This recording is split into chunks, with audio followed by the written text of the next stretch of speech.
Gotta make sure it's on. Yeah. Hello everyone, I'm Tommy, if you didn't know me before. But I'm here today because I was on the Wyoming mission trip at the beginning of June with Pastor Joe, and some students from here, and some students from a church in Flower Mound. While on this trip, PJ asked me if I wanted to preach. And I immediately jumped on the idea, even though I was a little worried, still am really worried, but I jumped on the idea and decided I would pray on it and talk to PJ the next day. I talked to him the next day, and we decided to do the right thing for me to do this year before I go off to college. Since I've had 3 calls to ministry, and I recently accepted one, like April. Today I'm going to talk about surrendering what God has planned in your life. By this I mean that we all need to sit down and talk to God about the plans that He has in store for us. And I understand that can be challenging at times. And at times it can be super hard to focus on what God is trying to say to us. Or even just to sit down and keep your mind on Him. I was once told that if your mind won't stop wandering, then follow where your mind is going. Because that's God trying to tell you what to do or where to go. It's okay to just sit in meditation with God, because while you're in meditation, He's still talking to you at that time. A Bible verse that really spoke to me while on this trip was John 3:30. He must increase, but I must decrease. This verse really spoke to me that day, because for most of my life, I've been living for myself, not for God. I've struggled with all types of temptation, but I've also luckily been given the strength to say no to peer pressure. What I'm getting at is that we all need to ask God for the strength that only He can give us to fight what the devil is trying to implement in our lives. The next verse that was drawn to me was John 3:27. A man can receive nothing except for it to be given from heaven. In this verse, I feel like it's telling me that living for the world may be quote-unquote fun, but that fun's temporary, and you're never truly going to glorify God in that time. You're never going to get closer to God in that time. So we must focus on God for us to get to that point. And while I was writing the sermon, I kept thinking back to a sermon that Pastor Joe gave not too long ago, where he brought up 2 ladders, and at the bottom of the ladders, it was easy to stand on both ladders. And as you got higher and higher up, once you got to like the 4th leg, you couldn't stand on both anymore. You had to choose. Do you want to live for God or do you want to live for the world? And that just really showed me that it's easy to start out living for the world, but when you get higher up in your faith and you build your faith more, you have to make a choice. And you have to figure out if you want to be the 99 people going down a path on their own, or path down a rabbit hole away from God, or do you want to be the one person blazing your own trail so that you can get to God? I hope someone out there is listening and this clicks in their mind that the life I'm living isn't glorifying God in the current world. I have an illustration just to show what I just meant, or what I just said.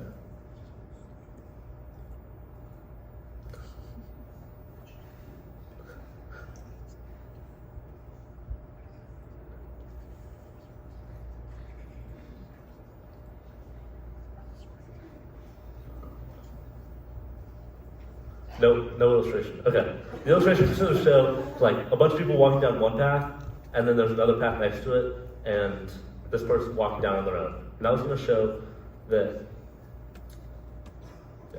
I understand it can be hard to blaze your own trail at times, but ultimately those people are running down a rabbit hole away from God, and they're not going to find God if they get far enough down.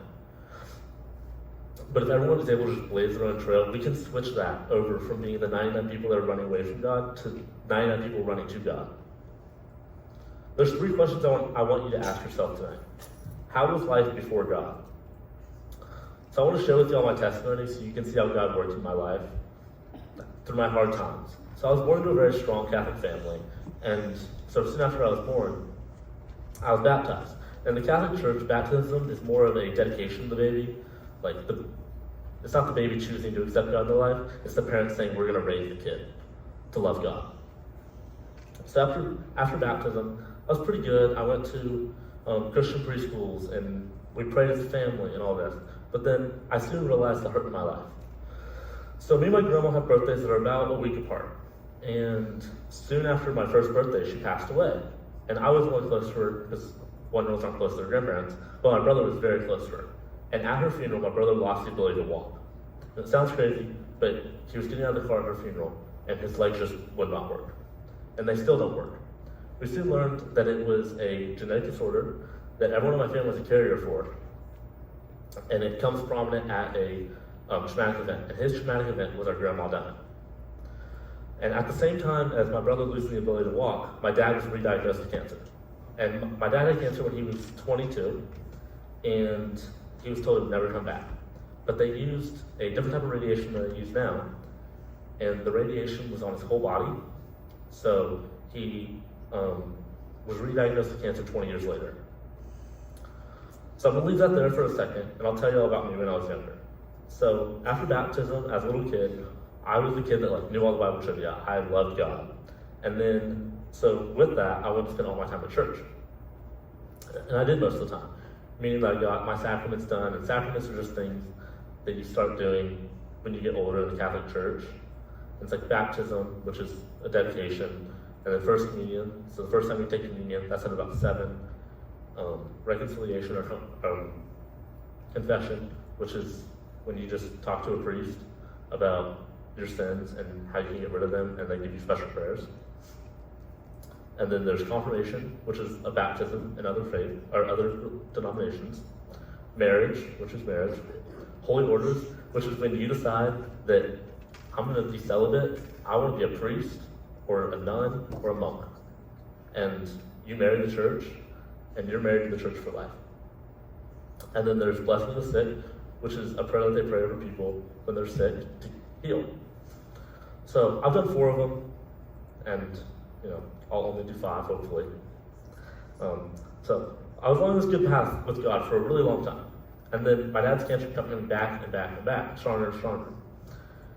And while I spent most of my younger years in hospitals with him during chemo and doctor's appointments. But when I was in 5th grade, I was really excited because he was going to be able to come to a lot of events at school. So my mom is a teacher, and she was a 5th grade teacher. So it was going to be a time for the 3 of us to all bond together. It was going to be fun. But then with his cancer coming back harder and harder, his bones grew weak. And at one point he broke his leg just walking down the street.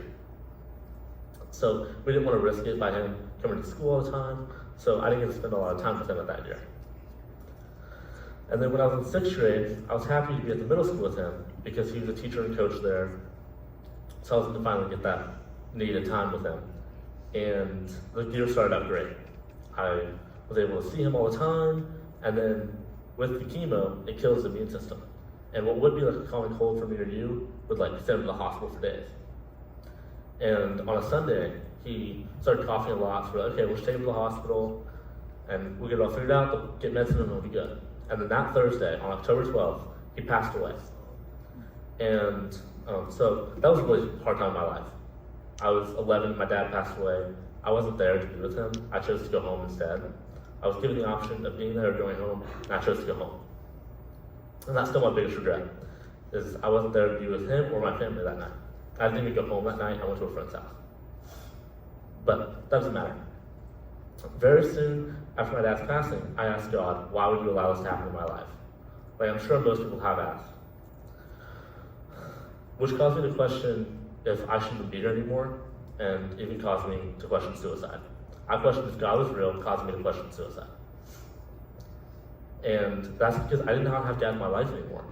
I had no spiritual guide anymore. I was letting the devil take me over. I have a story from Scripture I want to tell y'all, from John chapter 11, the story of Lazarus. He's one of Jesus' best friends, and he was super sick, on his deathbed, level of sick. And his 2 sisters, Mary and Martha, called out to Jesus for him to come heal their brother. And he didn't come for 4 days. When he got there on the 4th day, Lazarus was dead, and both Mary and Martha were very distraught from the situation of their brother dying.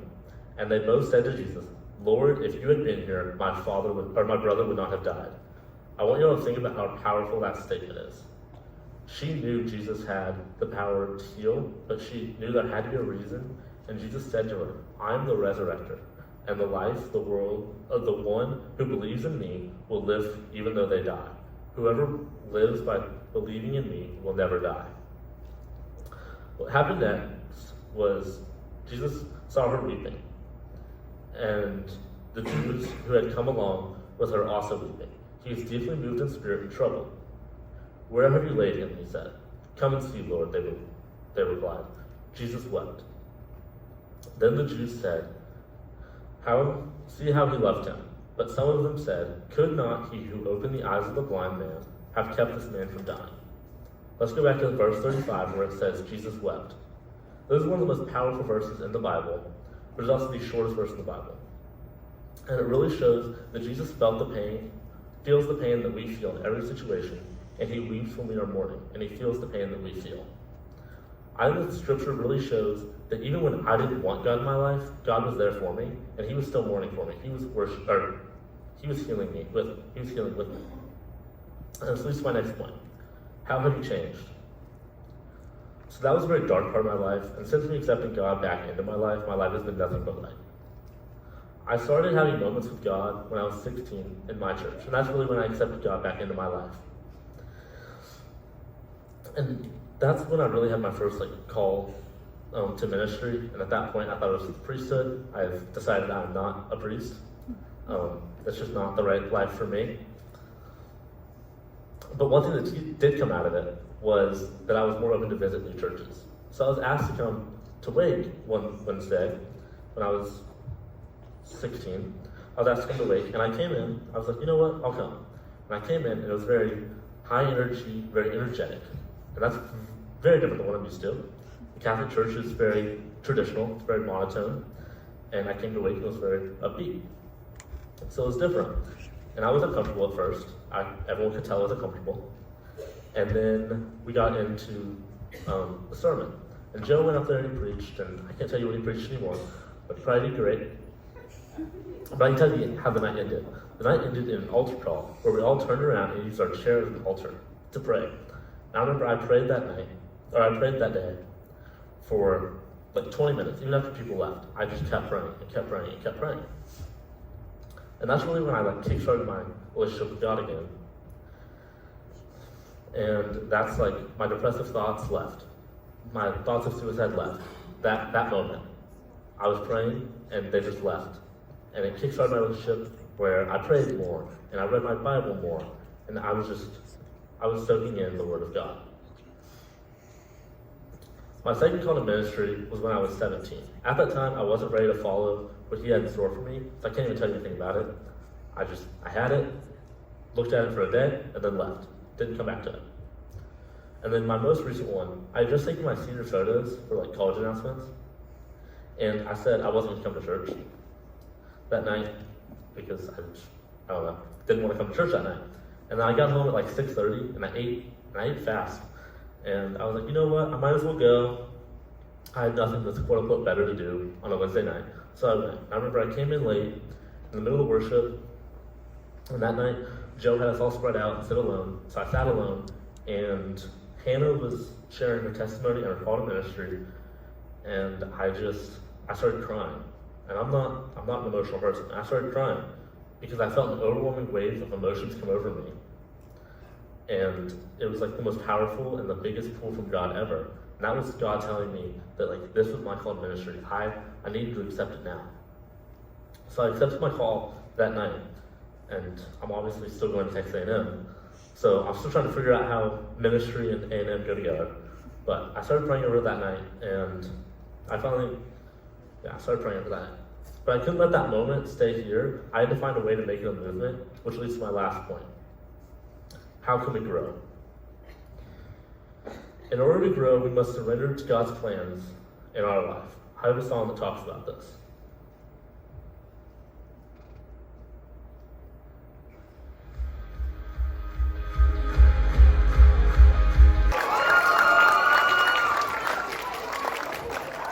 So, funny story about that song. Last week after service, I was just dancing over there, and Pastor Joe came up and threw me down to the ground to that song, and I have the video if you want to see it. Come find me after service and I'll show it to y'all. Okay. Back to it though. I believe that saying goodbye to yesterday is so important because it's never too late to leave your old life of sin and temptation behind and accept your new life with God. But it also embraces a new life with God so that He can comfort and heal you in our pain, or in your pain. God can do some really cool things in your life if you just choose to surrender to Him daily. By this, I don't mean to just put a Bible verse in your Instagram bio or to post the occasional verse on your Instagram story or on your story, but I mean to just talk about God any chance you can. Or something I've done in my own life is I drive, obviously. So whenever I'm in my car, I only listen to worship music. And I started that about a month ago. That anytime I get to choose the music, it's only worship music, and it's really just cleared my mind. I'm able to just think better. I'm able to be in a state of prayer any time. I'll be driving down the street praying.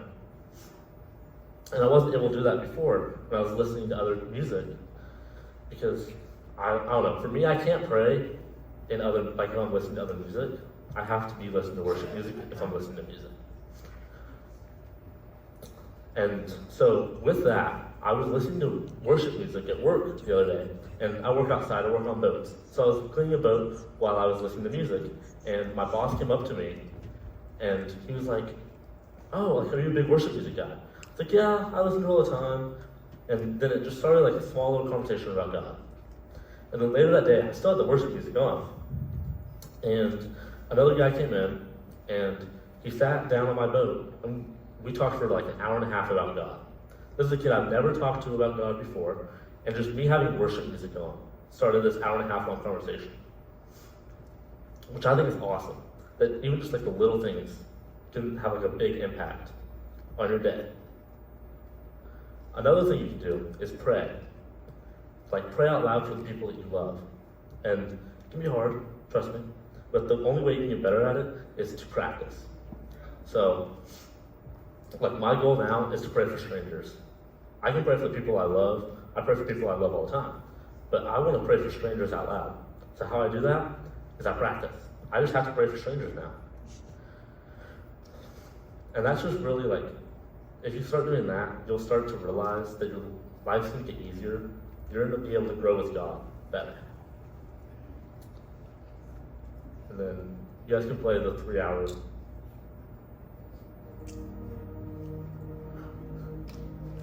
I want y'all to continue to think about my 3 points from tonight and fill those in with your own testimony. But don't forget that it's never too late to start your relationship with God if you don't have one yet. Or if you have lost it, it's not too late to rekindle it. I hope I was able to reach one person tonight with this, and I could be a messenger for what God is trying to tell you. But how I want to end the night tonight is by saying that I don't know where my life would be if I had not surrendered to God. And tonight I want to give you 2 ways to respond, or 2 ways to say goodbye to yesterday and how to live in the light of a new day. First one is to stop running from God. By this I mean that some of y'all need to accept your call, and others it may be to finally accept God into your life. The second one is to embrace the comfort. And I mean to like embrace the comfort that only God can give to heal you from your pain